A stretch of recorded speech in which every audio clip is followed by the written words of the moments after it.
a Black Doctors podcast. Test, test. Hello, and welcome back to Black Doctors Podcast. I'm Steven, your host. Thanks for tuning in this week. We've got a couple of things going on in this episode. First, we're going to catch up with Dr. Latisha Rowe. She is the founder of the Honeycomb Clinic and also founder of the Boss Doctors Conference. They recently had an awards show just this past weekend in New Orleans as part of kind of the NMA celebrations and activities. And we're going to play a little bit more of the episode that I had with her. We sat down and chatted. We kind of caught up over the things that have happened over the last almost 2 years, I think, since she was first on the podcast. We talked about the Honeycomb Clinic and how much it's grown over the years and what she's been up to. So super interesting to see her idea, her dream come to fruition. That's going to be in the second half of this episode. For the first half of this episode, I am excited that we are in month 2 of season 8 of this podcast. You know, it got a little slow over the last half of season 7, but we're back and here to stay and hopefully to grow and be even more impactful than we've already been. So excited to be able to record more up-to-date content and kind of comment on some things that are currently happening in medical education and the field of medical ethics, some things that we can all learn from. First up, unless you've been living under a rock somewhere, if you're on Med Twitter or Med X, I don't know what you call it now that they've changed the name of Twitter. If you're on Instagram, the Shade Room, Facebook, YBed, you have probably come across this video by a male obstetrician. It goes on for a couple minutes, basically talks about why women may not necessarily choose a male physician as their obstetrician. I'm not going to jump into the content of the video. This isn't some like medical ethicist reacts, but I do have this background in medical ethics and somewhat of a presence on social media, far from an influencer. There's a lot of videos coming out and people that are responding, replying, and breaking down some of the things that were in that video that were problematic. It could have been said better. That's not what I'm here to do. As I looked at that situation, I think there's some things that we can learn because of the nature of this podcast, the Black Doctors Podcast. My goal is to provide tools for medical students, pre-med, residents, even attending physicians, things that we can all learn. So when I saw this video, one of the first things I thought of was, you know, how do you appropriately and effectively use social media, and what are some of the pitfalls and dangers that you should avoid? It is so easy these days to record a viral video, to record your thoughts, to hit send, and it can really get us into a lot of trouble. I think every 3 to 6 months, probably even sooner or more recent than that, somebody put something on social media and it blows up. In the last couple of months, there was a surgeon, I think it was a cardiac surgeon, who talked about how trainees slowed him down in his practice. And I don't think that was the nature of what he's trying to say, but he got kind of dragged on social media because of that. I'm currently slightly getting dragged on social media. Dr. Every Woman, or Dr. Wendy Goodall, she's an obstetrician and so much more, but she's on Instagram. And she posted a video about a month ago, I guess, about some of the confusing terminology of natural birth versus unmedicated birth. And I replied to that comment. You know, I've met her in person, fanboy moment. And the video that she put out was kind of tongue in cheek and it was kind of humorous, So I put out what I thought was a very thoughtful reply and had some subsequent conversations in the comment section about some of the dangers of delivery and what I see as someone that does practice anesthesia and does work on labor and delivery wards, providing care to parturients. And even still, I was very careful about what I said. And I still, every 3 to 4 days, get a snarky comment replying to some of the things that I've said. And I even had follow-up comments where I gave more education and I tried to be as conscientious as possible. And understanding that, however you put information out, it may not be perceived with the same context as you intended.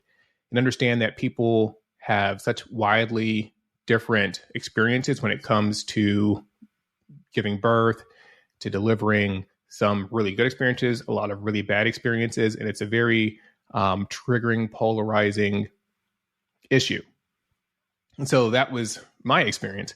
Now, when it comes to how do you select what you do and don't post, number one, you need to have kind of a council of friends.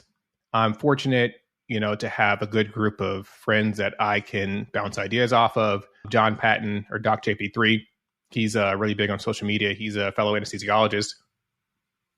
There have been multiple times that I've sent him a video that I made. I'm like, hey, dude, take a look at that. What do you think? And he said, this, some people may find this part of that offensive. And it's a perspective that I didn't pick up on, and I ended up not posting. So in a council of friends, be free to bounce ideas off of people and hesitate before hitting the send button.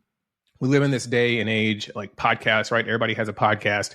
And probably anytime you see like a bunch of dudes on a podcast, you could probably assume that it's not going to be too long before there's misogyny and sexism and all the other things that come along with a bunch of guys just sharing their opinion. I do, for that reason, try to have a variety of guests on the show of different races, ethnicities, cultures, sex, sexual orientation. And because that is a bit of a check for me to kind of just be careful about the content that I'm putting out on this podcast. I also realize that, if you have a podcast or you're talking for 25, 30, 45 minutes in a row and you're publishing that every week or every 2 weeks, the odds of you saying something that's going to offend somebody are astronomical. And that's something that I have the utmost respect for as I get on this podcast every week. And usually I have a guest. And even still, when I'm editing episodes, I go out of my way to look at things objectively. And I've had to edit stuff that, wasn't intentionally offensive or wasn't even offensive at all, but could be misconstrued or misunderstood. And I'll edit some of that out of the podcast because I want this to be an uplifting, encouraging show. And I don't want this to be derailed or sidetracked because of misunderstandings. Realize that you are free to do a lot of things. You're free to say whatever you want, but you're not, that doesn't alleviate you of the consequences for the things that you say. And, as I was interviewing for fellowship, interviewing for a job, this podcast is on my CV. My social media is open and people oftentimes will peruse that. And I had to be able to stand by everything that I say on this podcast, right? This is the Black Doctors Podcast. And I may be, interviewing in a state that is less progressive, or talking or interviewing somebody that is less progressive. And, are they going to be offended or take issue with the name of my podcast, right? Something that I had to think about. And obviously, if there's an issue, then that's probably not the place that I should be working. But if you take it a step further to any other content that you have that is fair game for people to look at and maybe not start some discussions. So just something to think about. Think before you post. Know that everything stays on social media for a long time. This isn't just a lesson for the kids, right? The undergrads and pre-meds. There's so many times that, people that are further along their career may make these judgment errors. And, sometimes it's just a matter of lacking context or not having the best delivery. So just, a word of caution to those of you that are listening, and there's always room to learn and to improve and to do better. All right, that is topic number one. That's the first thing I want to talk about. Number two, this took some digging. I don't usually do research for the podcast. Usually I just jump on the air. I have an amazing guest and kind of riff off of each other. This has been floating around in the news for months, really. And it's very political. I don't usually get into politics. I must confess, I don't understand a lot about politics. And I've tried to learn more over the years. It's a weak area. Maybe I should, make less music or podcast less, and then I can read more politics. But this has been going on for several months, and it's a weird issue that I also am not much of an expert on a lot of things. I know a lot of stuff, but I'm not an expert on a lot of stuff. But this specific issue, I'm just kind of leading you on to build suspense. It is very intersectional for me. It deals with the military. It deals with women's healthcare, women's rights. It deals with military healthcare. And it's the issue currently going on in the Senate where one senator is holding up the Senate confirmations of some of our service members. I'm going to break down kind of what is going on, how that affects our service members, how that affects our military. It starts with a couple names you got to know. Tommy Tuberville. I first came to my attention. There's just like a clip of him talking, and he said, "No one's more military than me." And it's like, but dude, you weren't ever in the military, to my knowledge. But basically talking about how, he's doing these things, but he's not. He doesn't think he's damaging our military readiness. So Tommy Tuberville is a senator from Alabama, I believe, and his career was actually as the football coach for Auburn. I don't really watch sports, but I had to do some research. So he was the head football coach, I believe, for Auburn. I think they play Alabama in the Iron Bowl. That's probably the limit of my knowledge of football, at least in the state of Alabama.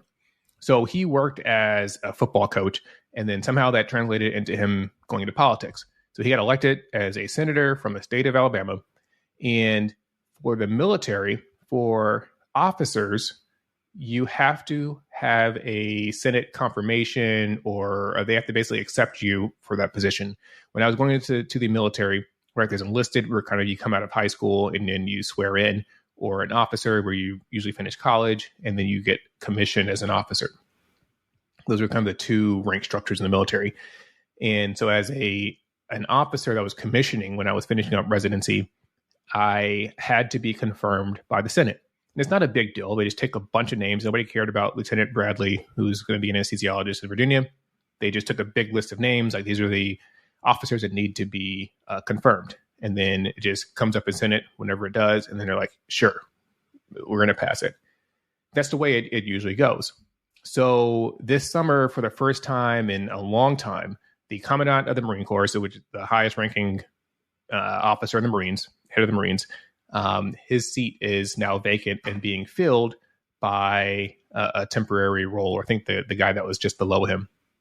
This just happened as well with the Army. The leader of the Army retired, and they cannot replace him because of this one senator, Tommy Tuberville.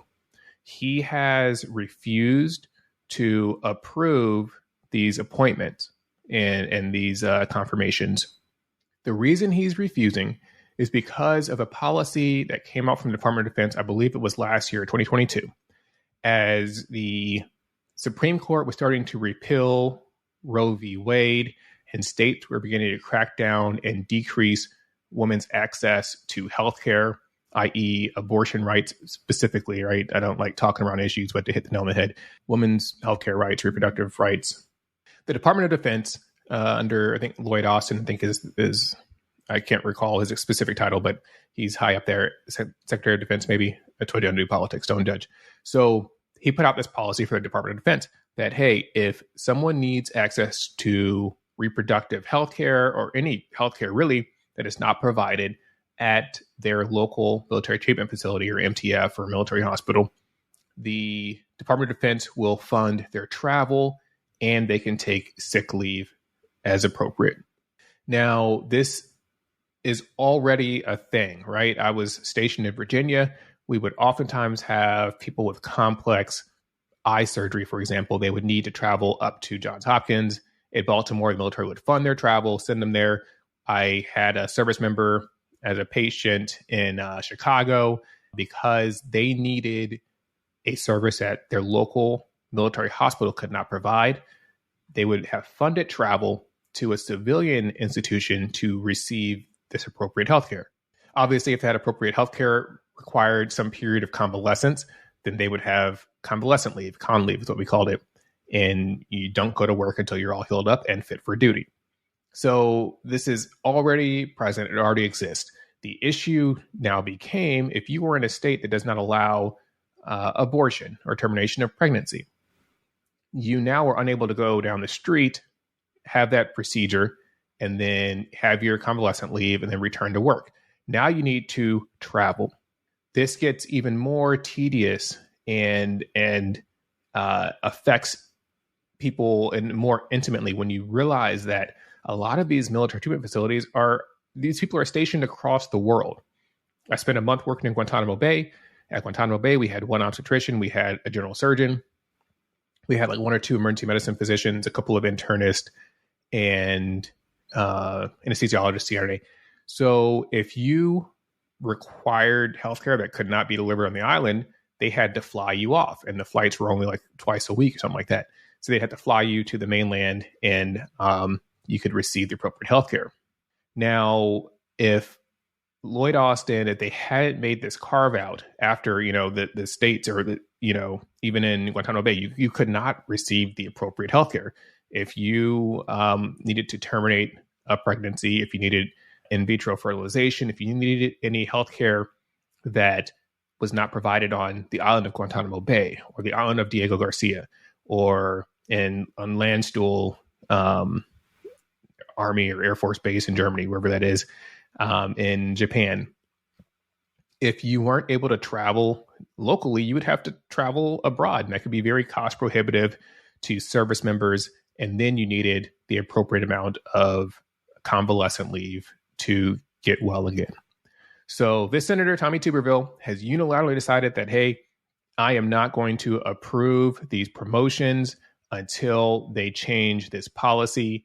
And in doing so, I think he's held up over 300 promotions. Now, what does this mean for the military and military readiness? This means that the Marines don't have an official leader. The Army now doesn't have an official leader. There are a ton of other flag officers. Flag officers are like your generals and admirals, super high-ranking people. And then there's a bunch of regular officers. I was like a regular officer, but still leaders, right? And these people have not been promoted. This impacts their move for their new duty station, because the summer is PCS season in the military, is permanent change of station. So every 3 years, if you're up for new orders, you're going to get new orders, and you're going to travel, usually in the summer, and report to your new duty station, take on the new role. That means your family is going to travel with you. They're going to have to find a place to live. They're going to have to enroll their kids in the school system, reestablish their healthcare needs. So because of this one football coach from Alabama, in his opinion, that this simple act of supporting service members to get the healthcare that they need, it's an impasse for him, and he is holding up this entire process. When questioned about it, he swore up and down he doesn't think that this is impacting military readiness. I ask you, what do you think? Do you think it's impacting military readiness when the head of the Army and the head of the Marines has not been approved, and you're holding up over 300 officers from being promoted? Not to mention the impact, a long-lasting impact that this has on our service men and women. Back in the day, you had an all-white male military. Along the way, we got rid of segregation. We can have multiple ethnicities in the military. You can now have women in the military. And unfortunately, kind of the laws and the way the military is run is very slow to follow along with these changes. I remember one of the nurses that I worked with, she'd been in for quite a while. She remembers when, for military dress code for women officers, they had to wear pantyhose. And for the longest time, they only had pantyhose colored for Caucasian skin. So I wouldn't have known this as a dude, but apparently pantyhose are color coordinated, and it's supposed to match your skin tone to some degree. So they had to, as Black women officers, wear pantyhose that was made for white women. And apparently that looks weird. I guess it looked orange or something like that. And it took a while for it to be like, hey, we need the appropriate color pantyhose stocked in the shopping centers on base. So there's issues like this that continue to disproportionately affect women and minorities in the military. The military dress code for men, especially for men of color, having to shave every day, you get pseudofolliculitis barbae, and it just tears up your face. And so finally they're like, hey, you can have no shave chit, C-H-I-T, chit. And, this means you don't have to shave. Well, now it's, not appropriately enforced. You have junior enlisted people trying to get these shave notes, and then you have their senior enlisted that are like shaming them forward and treating them badly, or maybe it affects their promotion because they're not clean shaven. And there's these things that, again, disproportionately affect women and minorities in the military. This is yet another one. Can you imagine the 18, 19-year-old young woman who is pregnant and needs to terminate that pregnancy. And because she is stationed on a base in Alabama, she has to go to her command. She's already going through so much right now with this pregnancy. And she has to beg her senior leadership for leave. Can I have leave? No, you're supposed to work. I need to go take care of something. What do you need to take care of? And she will have to go through so much humiliation and shame to get her request granted for the healthcare that she so desperately needs. Now her leave has been approved. We got 30 days of leave in the military.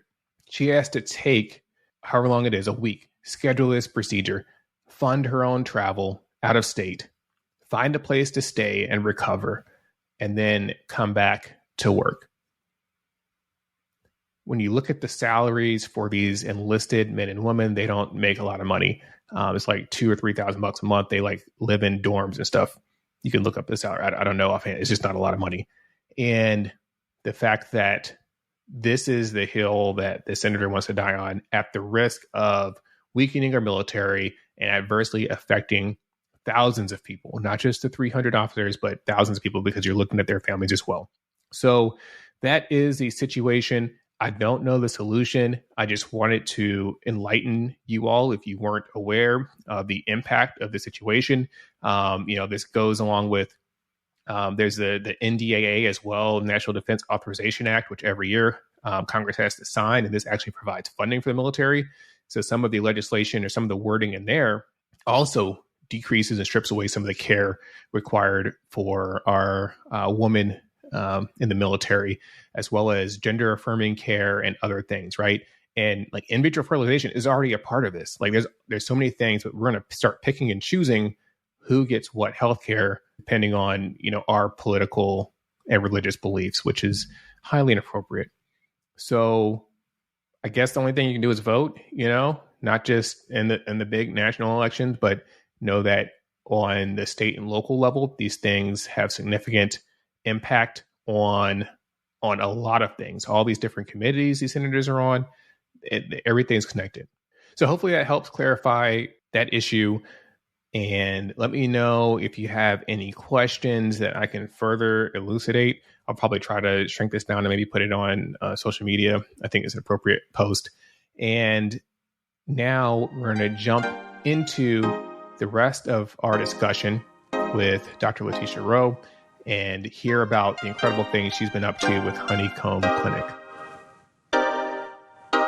We have a very special guest. I think I say that every week. We have a very special guest because I think every person that takes the time to come on this show is incredibly special.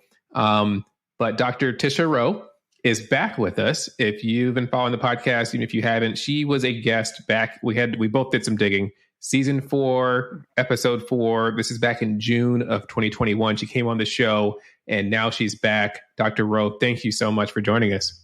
Thank you so much for having me. It's just been great to see your podcast over the years just grow and to still be able to be a part of it. Yeah, I still, as I was doing the digging and remembering the episode and looking you up on LinkedIn, I'd forgotten, you do so many things. I'm like, man, I forgot half of what she actually does because she does so much. She is a family medicine physician. She has an MBA. She's a serial entrepreneur. I forgot you were instrumental in telehealth from like way back. Absolutely. Absolutely. So I started my telemedicine company in 2014. And I tell people, I was just a little too early into the telemedicine game. TeleDoc was around before I was, but people weren't really ready to adopt it the way it needed to be adopted. But it was an amazing journey and definitely a layup to what I'm doing now. Yeah, I will try to put a link in the show notes so you can go back and see and hear that episode. Don't judge the audio quality because I didn't know what I was doing with the editing back then. I'm still figuring it out. But check out that episode because she tells her story of going through residency and getting the MBA and how she really forged her own path and just think about it. Like it's so many interesting things to learn, but we don't have time to go back through all that because she's done so much in between. When we last talked, Honeycomb Clinic, we talked about that a lot in the episode. And that was, we were just reflecting, that was a month or so before you actually closed on that property, correct? That was correct. I closed on Honeycomb Clinic August 2021. I was on the podcast shortly before that. August 2021, bought a 9,000 square foot building in the heart of Houston, Texas. It was, the biggest purchase I've made in my life. And it really looked like something you would see on like any HGTV flip this house kind of situation. And we just took it and turned it completely around. And people bet on you, right? As an entrepreneur, you bet on yourself. You bet on yourself 9,000 square feet worth, which is incredible. But what was the concept behind Honeycomb Clinic? It's the concept behind Honeycomb Clinic. I'll answer this question two ways. People ask all the time, why did you call this Honeycomb Clinic? And I said, in medicine, we're taught to compete, right? From med school, who's the best med student? Resident, who's the best resident? You get out as an attending. And even though you're no longer fighting for that grade, I feel like there's a lot of unnecessary competition and ego when we finish and go out on our own, and we don't collaborate as much as we need to. So I thought when I build this clinic, I want collaboration to be the core of what we do and the way bees work together, right? There's a queen bee, but the rest of the bees, there's no ego. There's no who's the best bee in the hive. It's just bees working together. And the structure of the honeycomb, to me, represents individual doctors locking arms, and our strength comes from our connection. So when you look at a honeycomb, if you take a hexagon out, that hexagon by itself on an island can't compete with the honeycomb that's linked up. So I wanted doctors to come together. Now, the business model is similar to those who are familiar with WeWork, a co-working space for doctors. So we have 16 exam rooms. A doctor can rent a room for a day, once a week. They can have a room 2 days a week. So it's meant to be a place where entrepreneurs who want to start a practice can come and grow and maintain their independence and practice on their terms, but still be able to compete with the big boys, right? Because patients are looking for convenience. Most of these medical clinics have lots of doctors in one place. So if I choose independent doctors, that means I have to drive to 10 doctors to see 10 specialists. It becomes frustrating for the patient. And even though those independent doctors might be the best doctor, they're like, do I want this convenience or do I want to see this doctor I love? And it's, sometimes the big boys win and sometimes they stick it out with us. So in this model, by putting all of these independent doctors together, now we can compete, right? Because now you're not on your own. You have this collaborative unit you're a part of. Yeah. And the bigger picture with that is now you're sharing costs. So you also don't have this astronomical burden of debt over your head when you're already in debt to begin with. Brilliant. And so that's Honeycomb in a nutshell. Having the foresight and the entrepreneurial mindset and the business background, like it's a rare person that has all of those talents and skills to be able to pull this off. So fast forward, that was 2021. We are coming up on, by the time this episode airs, the 1 year anniversary of Honeycomb being open. How's it been? Yeah, it's been challenging. And I always want to share the challenges because I don't want anyone to follow in my footsteps thinking this will be an easy road. There are lots of obstacles, but at the end of the day, when I go to bed, I feel fulfilled. I have better work-life balance. My work feels more meaningful. I read my patient reviews and it reinforces for me, this is exactly the path God intended for you to be on. So any obstacle you're facing, it's a part of your growth process. It's a part of the journey. And you have to take it in stride. You have to create solutions, but you are on the right path. So I would say it's going extremely well. One of my favorite sayings is men lie, women lie, numbers don't lie. So our numbers are increasing, I'm seeing 24 patients a day, which is my max. I don't want to see more patients than that. I don't think I can be a good doctor seeing more patients than that. So I'm full, and my goal is to help any other doctor that works with me achieve the same success. So if I can do that in a year, if you follow what the advice I give you, you can do it as well. And that's independence. Once you have a full schedule, now it's just up to you to be consistent and deliver good care. So as the owner and CEO, what are you looking for? Are you looking for more physicians to join you? You're not looking for patients? I guess if you talk to whoever out there that may be what you're looking for. We definitely are looking for more doctors. We have 3 primary care 2 doctors, 1 PA. We have a cardiologist. We have a under contract, so they're currently credentialing a nephrologist and a PM&R. So we can fit 4 more full-time doctors, but we can fit 10 more part-time. So if a doctor only needs 1 or 2 days per week, we can totally rotate those doctors in. I want to see more doctors expanding their business beyond one state. There's so many doctors I follow online that I'm like, you are killing it in that state. But if you did, a couple days a month in Houston, it builds up, especially a lot of the surgeons, African-American surgeons that I see out there. You can have a PA covering your clinic here while you come do some consults in Houston. I just want us to grow more than we ever could have imagined. So definitely doctors. The goal is to bring Honeycomb to other states. Next state will be Florida, Miami, specifically, and then hopefully Atlanta and New Orleans to follow. But 10 locations and then IPO. That's the roadmap. So if we're looking for doctors, investors, and supporters, people need to know about the clinic and the concept for it to continue to grow, continue to refer, because every time we add another doctor, the challenge is filling that doctor's schedule. Mm-hmm. And for now, you said Houston, correct? So where in Houston, if somebody wants to come work with you, what area? I'm smiling because everyone that comes to Houston usually visits the Turkey Leg Hut. Well, everyone I know. I've only been to Houston once, and I've been to Turkey Leg Hut. We are directly across the street from the Turkey Leg Hut. If you're on the Turkey Leg Hut patio, you are looking at Honeycomb Clinic. I'm serious. I am serious.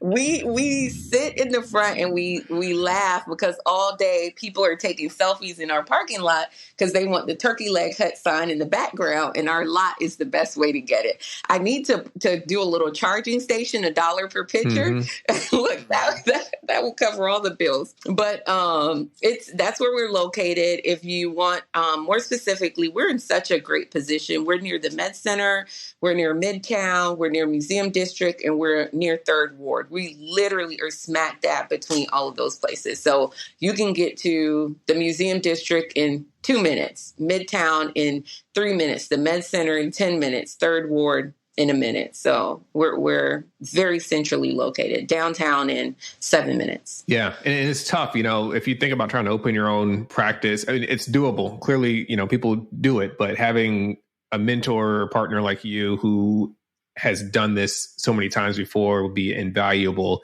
If someone was interested in joining or investing, what's the best way to get in contact with you? Definitely, I've always had a, active social media presence. Feel free if you've connected with me on social media. I'm the same on all platforms, Latisha Rowe, MD.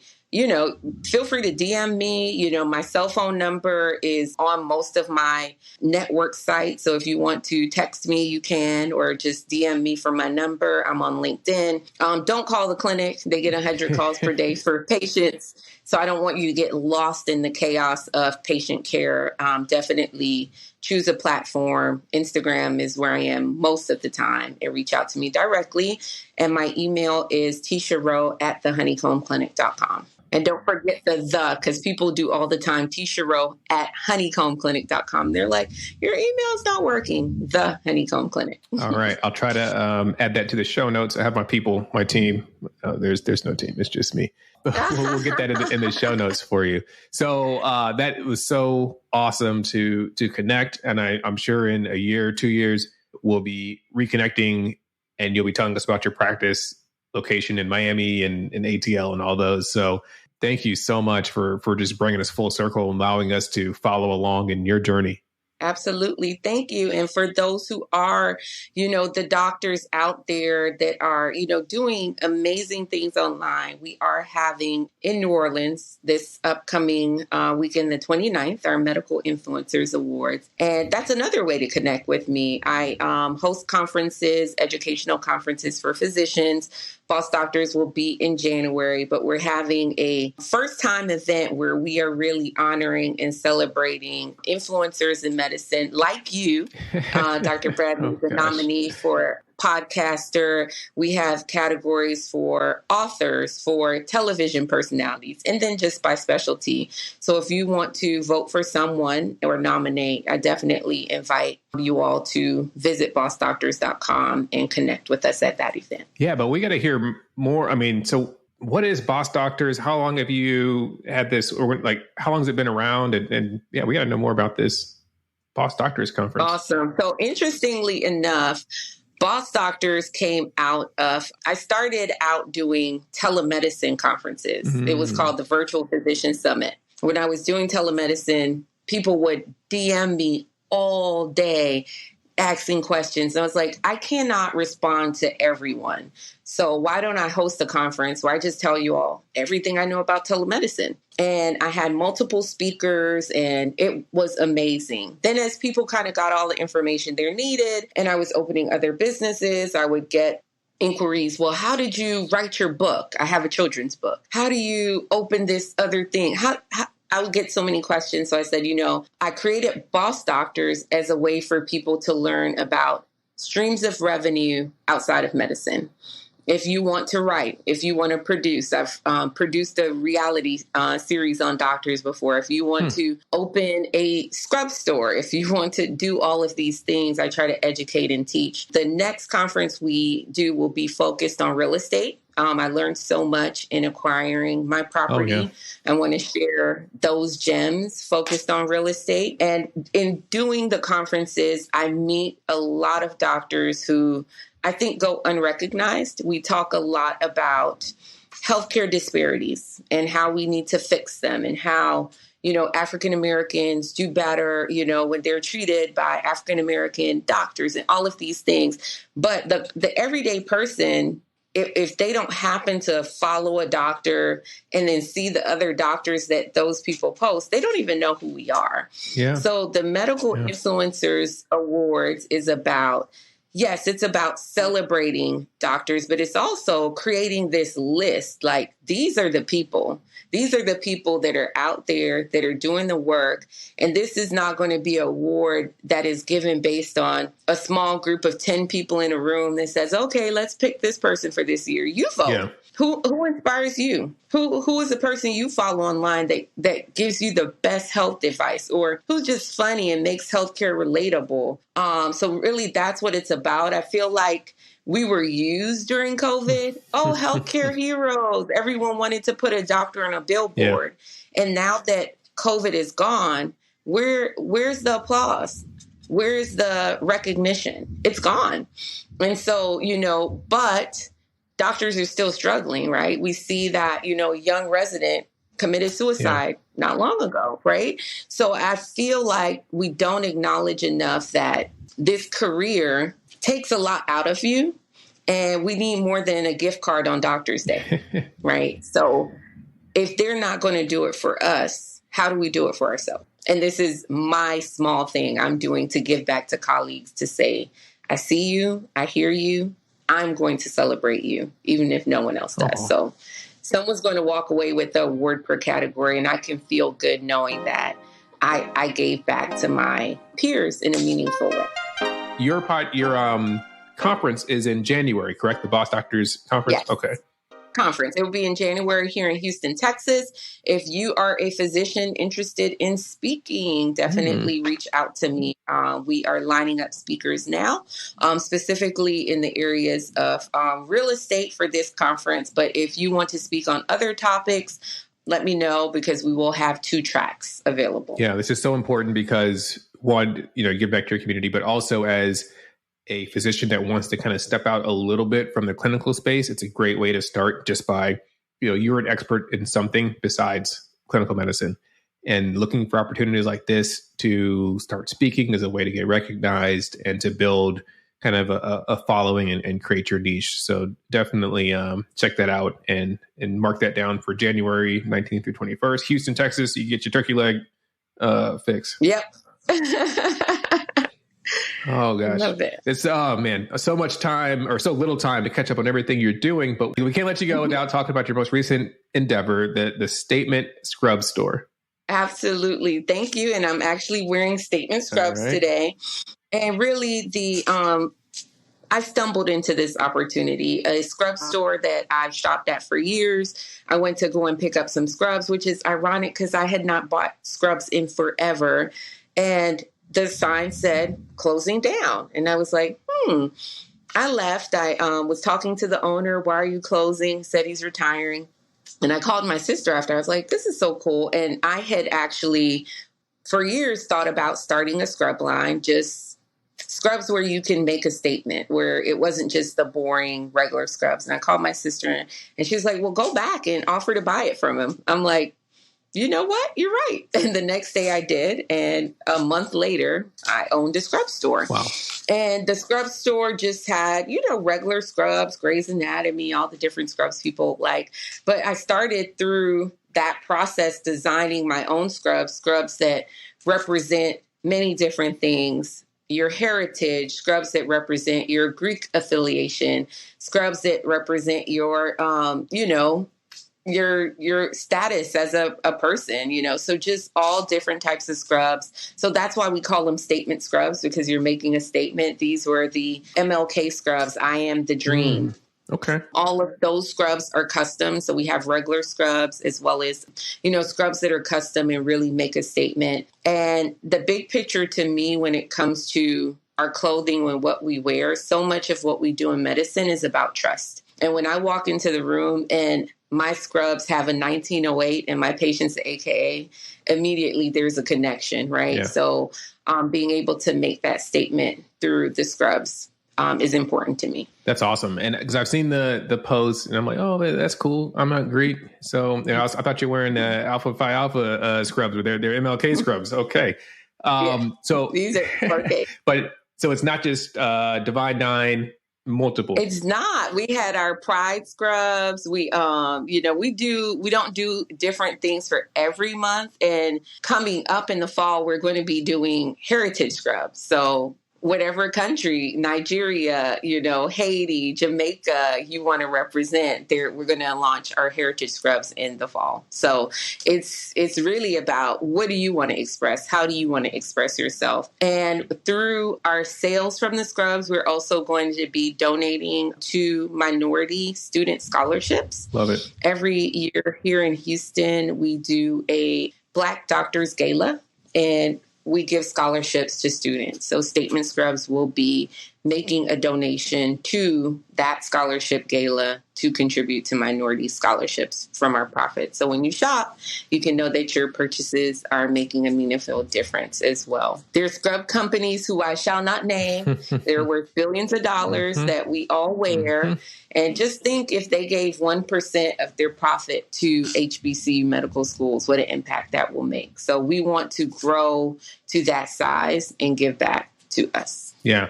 And that's such a huge difference that can be made, especially, not to beat a dead horse, but the Supreme Court and affirmative action, like, our communities need help, and we're very vulnerable, as you know, when you're applying for medical school, when you're in so being able to give back is awesome. And I love the fact that among the million things that you do, you're still very much focused on your community and giving back. So thank you so much for coming on and sharing this new venture.